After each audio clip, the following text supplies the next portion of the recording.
नमस्कार, सात संदेश से मैं नील कौशिक। न्यूज़ बुलेटिन 7 बजे में आप सभी दोस्तों का स्वागत है। दोस्तों, कार्यक्रम की शुरुआत हमेशा की तरह मुख्य खबर से ही करते हैं और आज भी हम बात करने वाले हैं दोस्तों राजनीतिक विषय पर विस्तार से। आज समीक्षा भी करेंगे और आज कई आपको धमाकेदार खबर भी बताएंगे। देश प्रदेश की भी प्रमुख खबरों की अपडेट बताएंगे। मंडियों के भाव, मौसम के मिजाज की जानकारी भी सदैव देते हैं। आज रविवार है, अधिकांशतः मंडियों के भाव रविवार को नहीं होते हैं दोस्तों।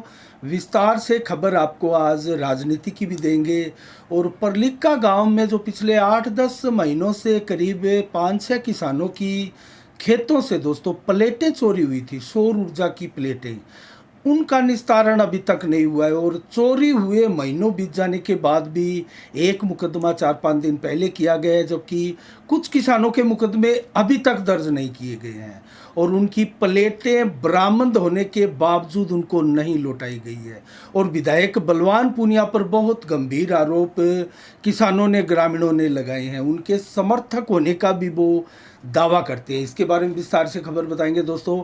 और सोशल मीडिया पर, फेसबुक पेज पर और हमारे यूट्यूब पर चैनल पर हमारे ये वीडियोस भी है, हमने पूरी विस्तार से आज इसकी कवरेज भी की है। शुरुआत करते हैं दोस्तों राजगढ़ बादरा सड़क मार्ग से। और उस पर बादरा के तो नहीं, लेकिन राजगढ़ विधानसभा के किसानों ने अब जाम लगा दिया है दोस्तों।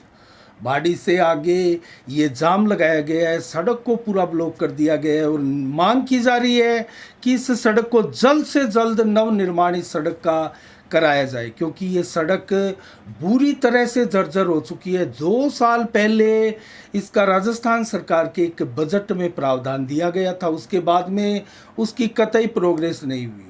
और दोस्तों, उसका हम भी कई बार आपको बता चुके हैं। राजगढ़ की विधायक कृष्णा पूनिया हो या बादरा के विधायक बलवान पूनिया हो, सोशल मीडिया पर श्रेय लेने के लिए तो नहीं चुके, लेकिन इस सड़क का ये कब बनेगी इसके ऊपर वो बात करने के लिए तैयार नहीं है। और जब कोई उनके सामने रूबरू होकर इस सवाल का जवाब मांगता है तो कहते हैं जल्द ही इसका कार्य शुरू होने वाला है। तो दोस्तों, अभी तक तो इसका कार्य नहीं हुआ, लेकिन हाँ, अब आक्रोशित जनता का काम शुरू हो चुका है और जनता अब सड़क पर उतर चुकी है। धरना प्रदर्शन अब वो कितने दिनों तक, कब तक, अनिश्चितकालीन ये धरना लगा रहता है दोस्तों।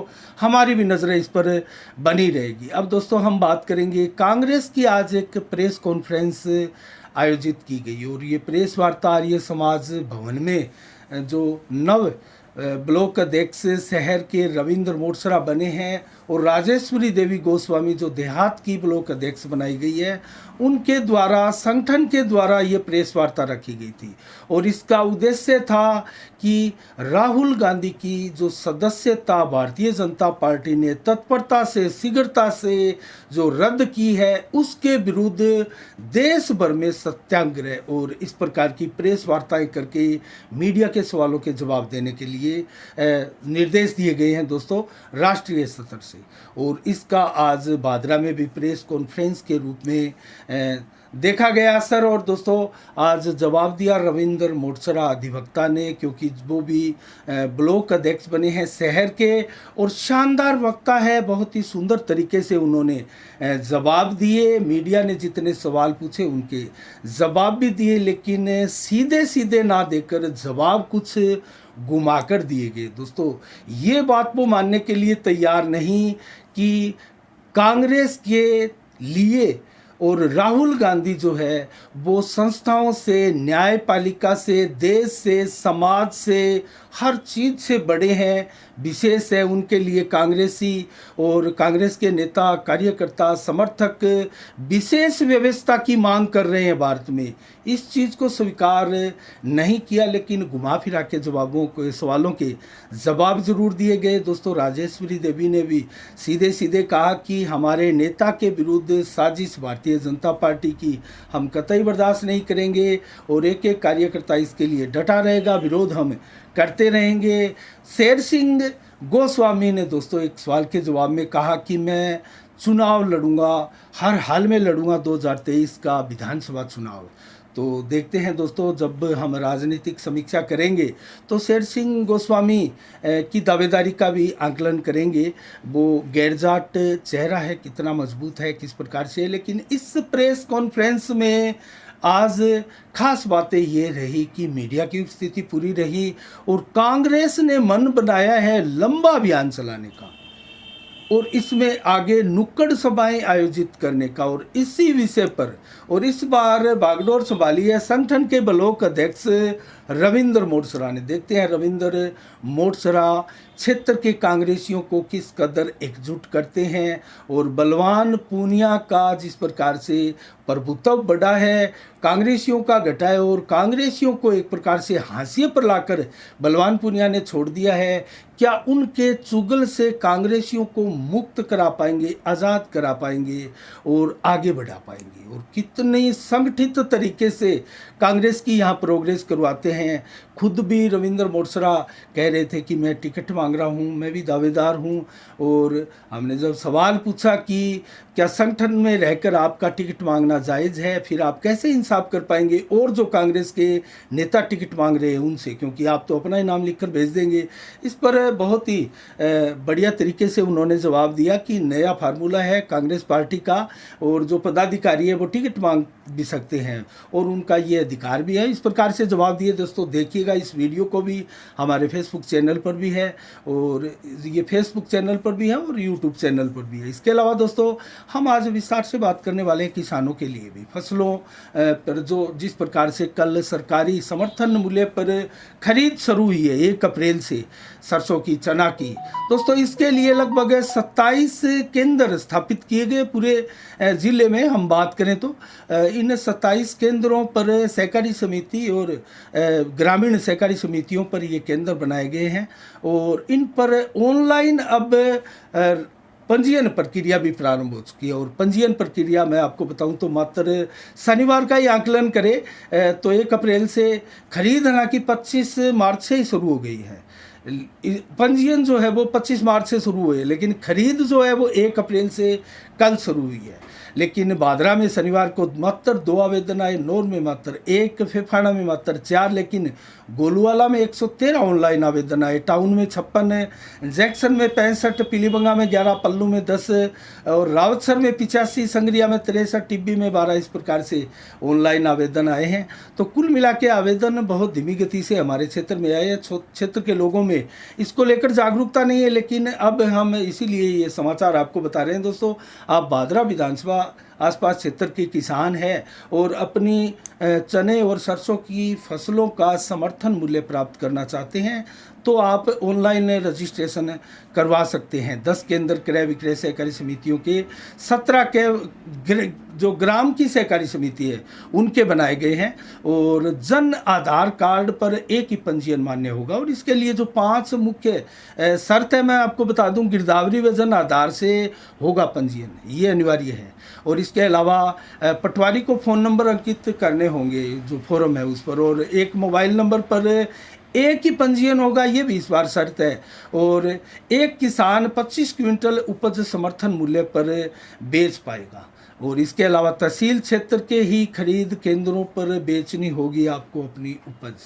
तो ये मुख्य रूप से शर्तें हैं दोस्तों, इसका ध्यान रखने की, ख्याल रखने की आवश्यकता है।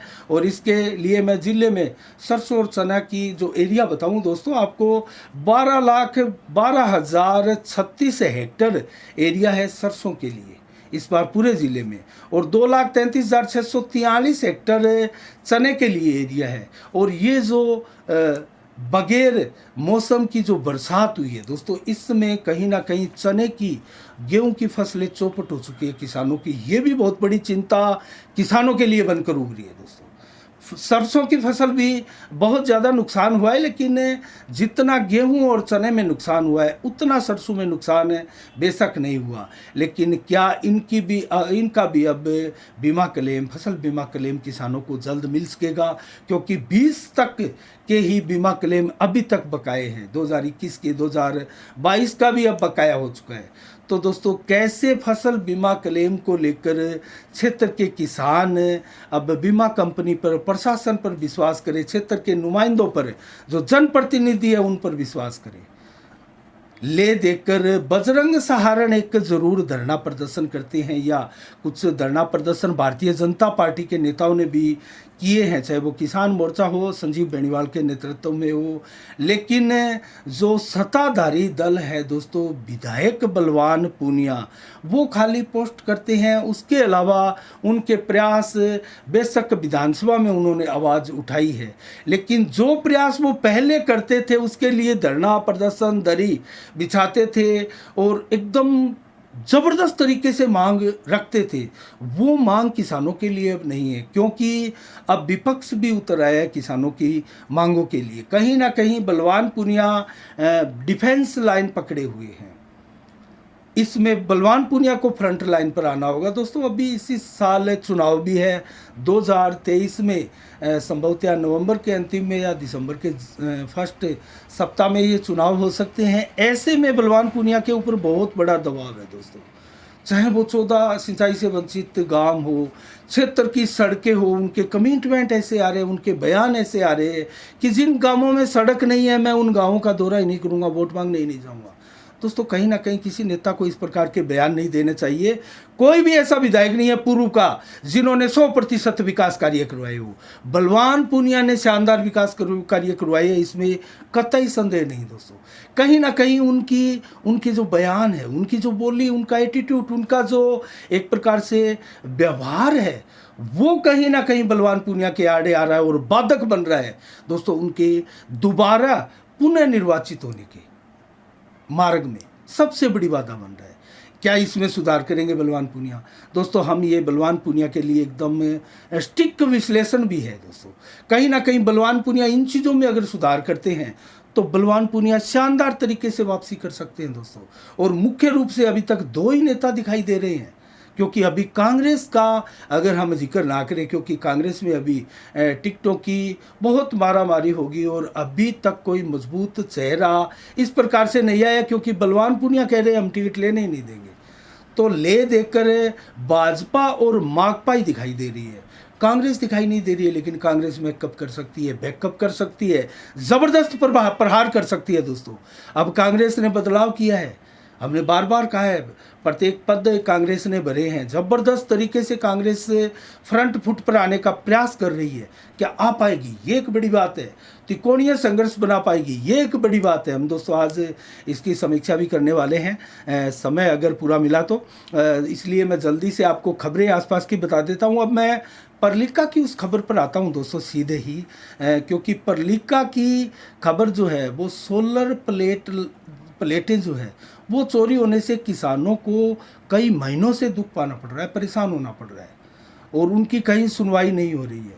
और वो दावा करते हैं सारे के सारे कि हम बलवान पूनिया के समर्थक हैं, उनके ही पाले में थे, उनके ही कार्यालय में आते जाते रहे हैं, उनके कार्यक्रमों में उनकी भीड़ बढ़ाते रहे हैं।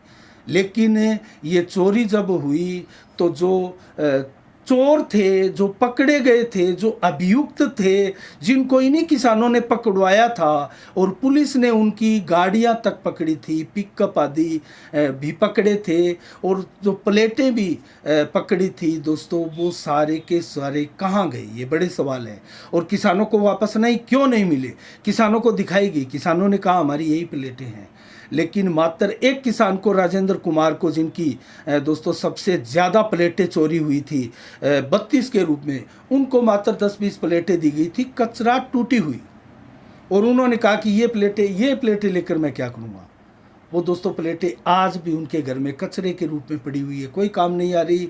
और पंजाब से इस प्रकार का कचरे हुई प्लेटें बिकने के लिए इधर उधर बहुत आती है। और दोस्तों उसी प्लेटों को पुलिस द्वारा जो है मात्र 10-20 के रूप में एकमात्र किसान को दी गई। इसके अलावा कोई इम्तियाज किसानों की नहीं हुई। तमाम प्लेटें पकड़ी गई बताया गया, अभियुक्त पकड़े गए बताए गए, कहाँ छोड़ दिए गए, क्यों छोड़ दिए गए।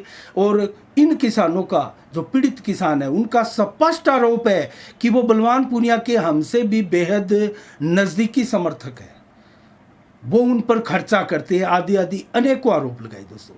लेकिन उन आरोपों को लगाते हुए हमने उनको स्पष्ट सवाल भी किए कि क्यों आप बलवान पूनिया आपकी खिलाफत कर रहे हैं, क्या कहीं आपने कोई भारी गलती तो नहीं की? दोस्तों इस सवाल पर भी वो कहते हैं हमने कहीं कोई गलती नहीं की। और हमारी गलती यही है कि हम साधारण किसान हैं और हमारे खेत में जो सौर ऊर्जा की प्लेटें लगी है, हम खेती बाड़ी करते हैं, उससे अपना परिवार का पालन पोषण करते हैं, पेट पालते हैं, और ये चोरी होने के बाद हमारा काम धंधा भी प्रभावित हो चुका है। हमें अतिरिक्त काम भी करके गुजारा करना पड़ रहा है। दोस्तों, बड़ा एक मार्मिक क्षण भी था। हमने विस्तार से ऑफ द रिकॉर्ड और ऑन द रिकॉर्ड भी उनसे पूरी बातें की है और पूरे मामले को जाना समझा है, लेकिन मामला बड़ा गंभीर है। दोस्तों, पुलिस पर भी बहुत बड़े सवाल हैं। वो इसलिए है क्योंकि पुलिस के अधिकारी उनको साफ कह रहे थे, ऑफ द रिकॉर्ड उन्होंने बताया कि आप विधायक का फ़ोन करवा दीजिए, हम आपकी प्लेट दिलवा देंगे। दोस्तों, ये तो बहुत बड़े सवाल है, बहुत बड़े गंभीर आरोप है ये। लेकिन हम इन आरोपों की पुष्टि इसलिए नहीं करते हैं क्योंकि ऑन कैमरे के ऊपर उन्होंने ये नहीं कहा, ऑफ द कैमरे के ऊपर ये कहा। लेकिन जो ऑन कैमरे के ऊपर उन्होंने कहा दोस्तों, वो भी आरोप बहुत गंभीर है। उन्होंने सीधे सीधे आरोप लगाए कि हमसे ज़्यादा कहीं वो समर्थक विधायक के खास है, हमारी इमदाद कहीं नहीं हो रही है, और हमें बार बार, चाहे वो बलवान फगेड़िया हो, बलवान पूनिया हो विधायक, उनके द्वारा कहा गया मुंसरी के चुनाव आ रहे हैं, वहाँ तक आप सब्र करें, आप धीरज रखें, आपको प्लेटें मिलेगी। उसके बाद में भी फिर कहा गया कि आपको प्लेटें मिलेगी। लेकिन जब इतने महीनों बाद में 6-7 दिन पहले ही एक मुकदमा दर्ज किया गया दोस्तों ओम प्रकाश का, तो मुकदमा ही दर्ज नहीं किया गया जिनकी 7 प्लेटें चोरी हुई है।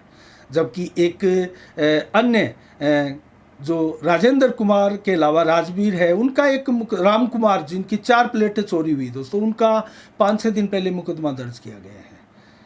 इसके अलावा राजेंद्र की 32 प्लेटें हैं, राजवीर की 16 प्लेटें हैं, और रंजीत सारण की 5 प्लेटें बताई जा रही है, किशन कुमार की 2 प्लेटें बताई जा रही है। 72 कुल प्लेटें हुई है। 10,000 की एक प्लेट आती थी दोस्तों उस समय खरीद कर ले, अब तो प्लेटों के रेट बताया जा रहा है कि 11,000 के समथिंग है। अगर उनकी कॉस्ट हम देखें तो दोस्तों 7,20,000 की उस समय की वो प्लेटें थी जो चोरी हुई थी। 72 बरामद भी कर ली गई लेकिन दी नहीं गई। और अगर अब की कीमत उनकी लगाएं अगर 11,000 से, तो 7,90,000 से 92,000 करीब उनकी लागत बैठती है। दोस्तों, इतनी कॉस्ट की किसान, साधारण किसान कैसे बर्दाश्त करेगा और कैसे दोस्तों इस प्रकार सहन कर पाएगा किसान। अब दोस्तों हम बात करते हैं अन्य खबरों की ओर। तो आपने देखा देश भर में किस प्रकार से बिहार में जो रामनवमी का जुलूस निकला था उसके बाद में हिंसा की खबरें आ रही है, घर फूंक दिए गए, दुकानें लूट ली गई। इस प्रकार दोस्तों वहाँ हिंसा की खबरें आ रही है कि बड़ी संख्या में 112 के करीब गिरफ्तारियां भी हो चुकी हैं, और इसके अंदर साजिशें बताई जा रही है। पूरी तरह से बिहार सरकार फ्लॉप नज़र आ रही है दोस्तों। और उसी प्रकार से बंगाल के भी अनेक हिस्सों में इसी प्रकार की जो है वो रामनवमी के जुलूसों को लेकर हिंसा हुई है। और आने वाले दोस्तों दिनों में 5 अप्रैल को हनुमान जयंती भी मनाई जाएगी। इसी प्रकार से हिंदू संगठनों द्वारा, सनातनियों द्वारा ये धर्म यात्राएं निकाली जाएगी। तो किस प्रकार से एक प्रकार से माहौल है, क्या इसके पीछे कोई साजिश है दोस्तों, हमारी नज़रें इसके ऊपर भी बनी रहेगी। अब हम बात करते हैं दोस्तों उस राजनीतिक विषय पर आते हैं, ज़्यादा समय नहीं रह गया है। तो 30 नेताओं की हमने कल चर्चा की थी, बताया था कि वर्तमान में जो चुनाव की जो कवायद चल रही है और नेता तैयारी कर रहे हैं विधानसभा के लिए दोस्तों, उसमें लगभग 30 ऐसे भादरा के नेता हैं जो तैयारियों में जुटे हैं। 30 ऐसे, और सबसे ज़्यादा है कांग्रेस के नेता। आपको आश्चर्य होगा, कुछ महीने पहले जिस कांग्रेस के लिए ये कहा जा रहा था कि एक भी नेता नहीं है इस कांग्रेस में कि वो खड़ा होकर कांग्रेस पार्टी को पुनः यहाँ उबार सके, लेकिन आज कांग्रेस की टिकट मांगने वालों की जो लाइन है दोस्तों वो लगभग इनडायरेक्टली, डायरेक्टली और 17 के करीब है, जिनमें से कुछ टिकट मांग नहीं रहे हैं लेकिन वो दावेदार बने हैं। इनडायरेक्टली हम उनको लेते हैं। और बहुत से लोग सीधे ही टिकट की मांग कर रहे हैं दोस्तों। उनमें अगर मैं नाम बताऊं आपको, तो पहले भी हमने नाम बताए हैं, लेकिन मैं नाम एक बार फिर से आपको कांग्रेस के टोटल जो टिकटार्थी है उनके नाम बता देता हूं। दयानंद बेरवाल, शेर सिंह गोस्वामी, संदीप ढूकिया, शोभा सिंह डूटी, सत्यपाल नेहरा, जबकि कृष्ण चंद्र बाबू, विक्रम सिंह राठौड़, महेंद्र गुज्जर, गीता कसवा, इसके अलावा डॉक्टर सुरेश चौधरी जो पूर्व में टिकट लेकर आए थे, 37,000 वोट भी उनको मिले थे, लेकिन वो पीछे अभी डिफेंस में है, लेकिन उनका नाम कांग्रेस की टिकटार्थियों की दौड़ में माना जाएगा। शेर सिंह बेनीवाल है, अजीत बेनीवाल है, रविंद्र मोटसरा जो अभी हाल ही में शहर के ब्लॉक अध्यक्ष बने हैं। इसके अलावा दोस्तों और भी नाम है, रविंद्र शर्मा और सबीर हुसैन आदि। लेकिन जो छुपे हुए नाम है, जो टिकटों की खुलेआम मांग नहीं कर रहे हैं, उनमें बजरंग सारण को और एसपी सिंह को ले सकते हैं हम। अगर थोड़ा सा हटकर सोचे तो इन दो नामों को भी कांग्रेस की टिकट मिले। अगर इससे भी थोड़ा और ज़्यादा हटकर सोचे तो स्वयं विधायक बलवान पूनिया को भी हम इस कड़ी में ले सकते हैं, और सुखदेव सिंह शेखावत को भी ले सकते हैं। दोस्तों कांग्रेस से उनकी नज़दीकियाँ हैं, वो भी कुछ भी कर सकते हैं, पत्ते वो भी नहीं खोल रहे हैं अपने, और वो चुनाव लड़ाने के लिए या कुछ ना कुछ यहाँ से करने के लिए ज़रूर बार बार कहते रहे हैं, चाहे वो शीला शेखावत को, अपनी धर्मपत्नी को यहाँ से चुनाव लड़ाई। अब दोस्तों मैं बात करता हूँ भारतीय जनता पार्टी की। हम कांग्रेस की बात करेंगे, संभावनाओं की भी, लेकिन बीजेपी के उम्मीदवारों की मैं लिस्ट आपको बता देता हूँ जो टिकटार्थी हो सकते हैं और जो अपना नाम टिकट की दौड़ में रखा हुआ है उन्होंने। संजीव बेनीवाल सबसे बड़ा नाम, हर बार आपको बताते हैं। जयदीप डूडी सबसे बड़ा नाम दूसरे नंबर का। तीसरे नंबर का सबसे बड़ा नाम अशोक सैनी, और इसके अलावा संदीप डूडी, जयदीप डूडी के छोटे भाई, वो भी भाजपा के आजकल नेता है और भाजपा की नेम प्लेट लगाकर भाजपा में ही उनका पूरा सिस्टम आजकल हो रखा है। और दोस्तों बात करें हिम्मत पचार की, भानगढ़ के हैं, रावतसर के जिला उपाध्यक्ष हैं, भारतीय जनता पार्टी के पदाधिकारी है, लेकिन यहाँ गांव गांव में उनके पोस्टर लगे हुए मिलेंगे आपको दोस्तों। हमने बहुत से गाँव में इनके पोस्टर लगे हुए देखे, एक दो पोस्टर इनके लगे हुए हैं। ये अपनी गाड़ियां गांव में भी घुमाते हैं और टिकट मांगने की बात भी करते हैं। कितना गंभीर उम्मीदवार है ये तो दोस्तों जनता के विश्वास पर पता लगेगा, जनता कितना महत्व देती है इनको। इसके अलावा रवि बंसल की बात कर लेते हैं दोस्तों, वो भी टिकट मांगने की बात कर रहे हैं और उनके भी कई समर्थक हैं, वो कह रहे हैं कि टिकट रवि बंसल को मिल सकती है। और इसके अलावा अनिल औलख भी एक सवाल के जवाब में उन्होंने भी कहा कि मैं भी भाजपा की टिकट मांग सकता हूं। तो 7 चेहरे ये अगर हम माने तो इनमें से अनिल औलख का नाम अगर रखे भी तो 6 एक प्रकार से स्थायी आप मान सकते हैं बीजेपी की टिकट मांगने वाले हैं। इसके अलावा अब थोड़ा सा हटकर अनिल औलख का नाम ले लेते हैं। उससे कुछ हटके अगर बात करें तो एसपी सिंह का नाम ले लेते हैं। वो भी पत्ते तो नहीं खोल रहे लेकिन टिकट भाजपा की मांग रहे हैं और उनका तो कांग्रेस में भी नाम रखना मजबूरी है। इसके अलावा मिन्नू बेनीवाल जो कि तरह रहकर उनका नाम किसी के द्वारा आ ही जाता है, लेकिन वो इसका खंडन नहीं करते हैं। बहुत बड़ा नाम है दोस्तों वो। और इसके अलावा दोस्तों बात करें तो संजीव बेनीवाल की टिकट कट चुकी है, ये कुछ बहुत ज़्यादा प्रचारित किया जा रहा है, लेकिन इसके पीछे सीधी सीधी मंशा कहीं ना कहीं सबसे ज़्यादा संजीव बेनीवाल को टिकट मिलने से नुकसान हो रहा है उनकी कैंपेन लगती है दोस्तों।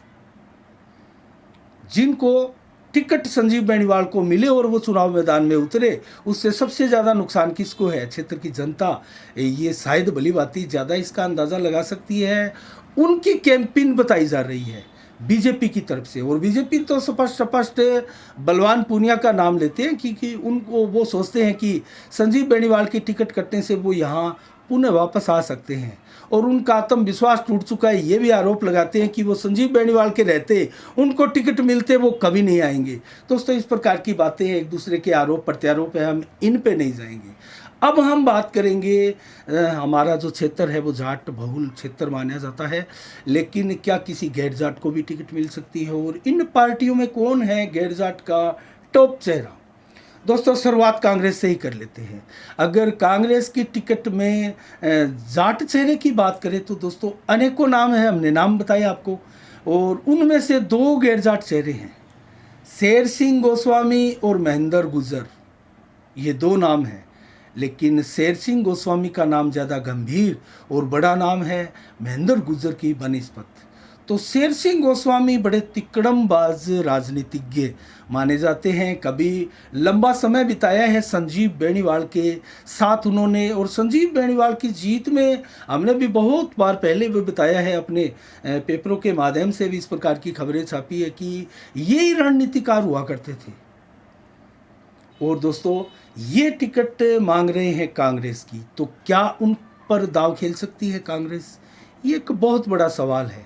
अगर गैर जाट पर कांग्रेस दाव खेलेगी तो संभवतः शेर सिंह गोस्वामी पर ही खेल सकती है। इसके अलावा कोई गैर जाट चेहरा यहाँ दिखाई नहीं देता। लेकिन लीग से हटकर सोचे, क्योंकि ये भी हम बराबर आपको बताते आ रहे हैं, तो सुखदेव सिंह शेखावत एक मजबूत गैर जाट चेहरा है दोस्तों, उन पर भी दाव खेल सकती है अगर लीग से हटकर सोचे, क्योंकि वो कांग्रेस से नहीं है। वो एक गैर राजनीतिक दल के राष्ट्रीय राजपूत करणी सेना के प्रमुख है, सुप्रीमो है। वो किसी भी पार्टी में नहीं है, लेकिन कांग्रेस के नज़दीक ज़्यादा उनको माना और समझा जाता है। तो ये भी हो सकते हैं। तो ये कांग्रेस की संभावनाएं बनती है। भाजपा में अगर ये संभावनाएं हो, क्योंकि कांग्रेस अगर गैर जाट पर दाव खेलती है तो क्या भाजपा गैर जाट पर दाव नहीं खेलेगी? दोस्तों ये एक दूसरे की पार्टियां जो है एक दूसरे के टिकट वितरण को भी देखती है, एक दूसरे के उन दावों को भी देखती है, फिर सुपर दाव खेलने के लिए मास्टर स्ट्रोक भी लगाए जाते हैं। तो भाजपा में अगर गैर जाट की बात करें तो अशोक सैनी बहुत बड़ा नाम है। वैसे अगर गैर जाट की बात करें तो रवि बंसल और अशोक सैनी दो नाम हैं जो गैर जाट है। लेकिन इन दोनों में अगर भारी नाम, प्रमुख नाम, सर्वव्यापी नाम जो है वो अगर देखें तो अशोक सैनी का नाम है, बहुत बड़ा नाम है दोस्तों। रवि बंसल को तो अभी दोस्तों सरपंच स्तर पर भी अपने आप को स्थापित करने की आवश्यकता है, और वो विधानसभा की राजनीति बेशक कर रहे हैं। बहुत से नेता इस प्रकार से गांव के परिवेश से निकलकर बड़े राजनीतिज्ञ भी बने, इसमें कतई कोई संदेह नहीं है। जनता का समर्थन चाहिए, जनता जनार्दन चाहे तो कौन नेता से फर्श पर और फर्श से अर्श पर नहीं पहुंच जाता। दोस्तों ये जनता का कमाल है, और वादरा की जनता तो गजब की जनता है दोस्तों।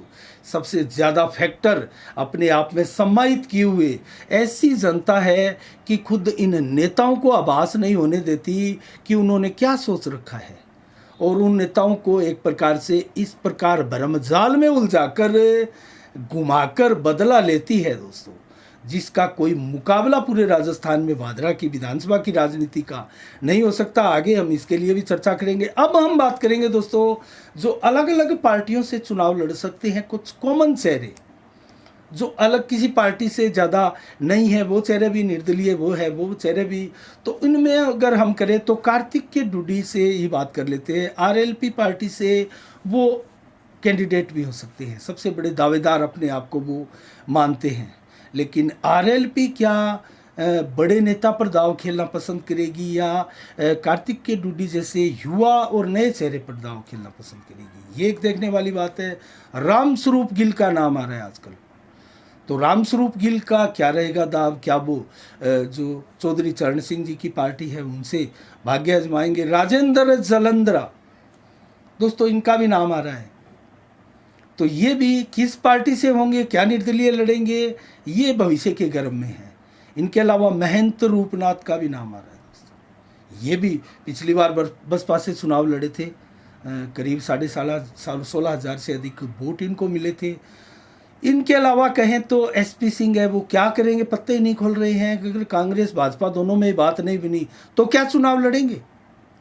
लगता नहीं दोस्तों। चर्चा है उनके लिए ऐसी, अगर पार्टी की टिकट नहीं मिली तो वो निर्दलीय का दाव नहीं खेल सकते और नहीं खेलना चाहेंगे। इसके अलावा बलवान फगेड़िया की बात करें, बलवान फगेड़िया का भी नाम बीच बीच में आता है कि अगर कांग्रेस की टिकट ले ली बलवान पूनिया ने तो माकपा का चेहरा बलवान फगेड़िया हो सकता है। तो दोस्तों इनके भी नाम है, अनिल ओलख का भी नाम है, शीला शेखावत का भी नाम है। इसके अलावा अगर गैर जाट की बात करें, इसमें भी कोई निर्दलीय में गैर जाट कौन उभर कर आ सकता है? क्या यहाँ से भी कोई दाव खेला जा सकता है? तो दोस्तों इसमें राजेंद्र जलंधरा का नाम है, एक गैर जाट नेता है। महंत रूपनाथ का नाम है, एक बड़े गैर जाट नेता माने जाते हैं। शीला शेखावत का भी नाम है, एक गैर जाट नेत्री है। तो क्या होगा, लेकिन सभी पार्टियों का मैं इतना बता दूं दोस्तों, फार्मूला अपना काम करेगा, सर्वे पार्टी का मायने रखेगा और जिताऊ उम्मीदवार होगा उसी पर पार्टियां दाव खेलेगी। कोई कितना ही जोर लगा ले, कैंपेन चला ले, कितना ही अपने आप को स्वयंभू नेता बता दे टिकट के दावेदारों में, लेकिन इन पार्टियों के पैमाने पर खरा उतरना होगा नेताओं को। जो नेता इन फार्मूलों पर खरा उतरेंगे और पार्टियों की विधायक की मंशा को पूरा करेंगे, क्योंकि उनको यह कैन पर कैन सीएम बनाने के लिए विधायक चाहिए, और विधायक की मंशा को पूरा करेंगे, उसी नेता को टिकट मिलेगी। सीधा सा सिंपल सा मेथड है दोस्तों। हम आगे भी बात करेंगे, आज समय इतना ही था हमारे पास, और विस्तार से आगे भी इसी प्रकार से आपको डीपली बातें करेंगे, बताते रहेंगे। और आज 2 अप्रैल को क्या विशेष दिवस है दोस्तों, इसके लिए मैं जल्दी से आपको बताऊं तो अजय देवगन का जन्म आज ही के दिन 1969 को हुआ था। फिल्मी दुनिया की बेहतरीन फिल्मी अभिनेता, निर्माता, निर्देशक तक माने जाते हैं। वीवी सुब्रमण्यम अय्यर का 1881 में आज ही के दिन महान स्वतंत्रता सेनानी, राष्ट्रभक्त हुए दोस्तों, इनका भी आज ही के दिन जन्म हुआ था। और राधा कृष्ण सहाय दास 1907 में ये महान साहित्यकार रहे हैं भारत के, उनका भी आज ही के दिन निधन हुआ था। उनकी पुण्यतिथि धूमधाम से देश में मनाई जा रही है दोस्तों। ये हिंदी, उर्दू, गुजराती और बंगला आदि विषयों के भाषा के बड़े विद्वान थे दोस्तों, जानकार थे। इसके अलावा दोस्तों अब हम बात करें मार्च में हुई सामान्य से अधिक बारिश, क्या अप्रैल में भी इसी प्रकार से होगी? तो क्या गर्मी का असर कम होगा?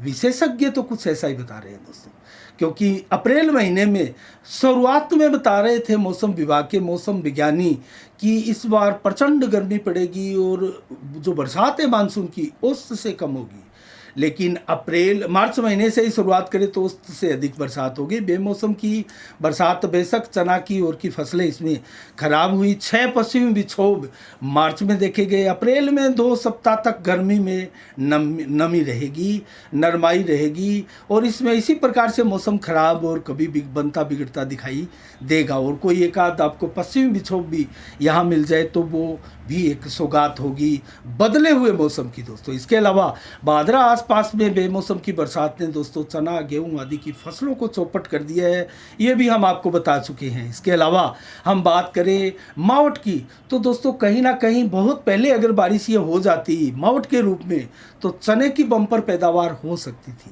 लेकिन नहीं हुई। किसानों की एक प्रकार से बहुत दुखदायी स्थिति इसमें लिखी हुई थी, वो हुई, लेकिन अभी भी किसान तो हताश परेशान नज़र आ ही रहा है दोस्तों। इसके अलावा अब हम बात करेंगे मौसम की, तो 2 अप्रैल को आज रात्रि को भी 25 से 29 डिग्री टेम्परेचर रहने वाला है। 7 से 14 किलोमीटर की रफ्तार से हवा और बादल बिल्कुल नहीं रहेंगे, आसमान साफ रहेगा। 3 अप्रैल को कल मौसम का मिजाज जो है वो 20 से 28 दिन में 30 से 32 टेम्परेचर, मैक्सिमम दोपहर को 24 से 28, देर शाम को 21 से 24 देर रात्रि तक रहेगा।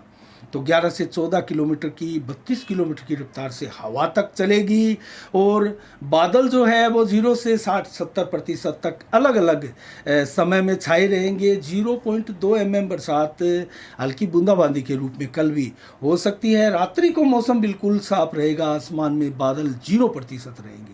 तो ये रहा मौसम का मिजाज और आज की खबरें दोस्तों, और कल ठीक शाम 7 बजे फिर आपसे रूबरू होंगे नई खबरों के साथ, नई समीक्षा के साथ। तब तक के लिए आप अपना बहुत बहुत ख्याल रखिएगा, मुझे दीजिएगा इजाज़त। आप संदेश से मैं अनिल कौशिक, नमस्कार, जय भारत, जय जय राजस्थान।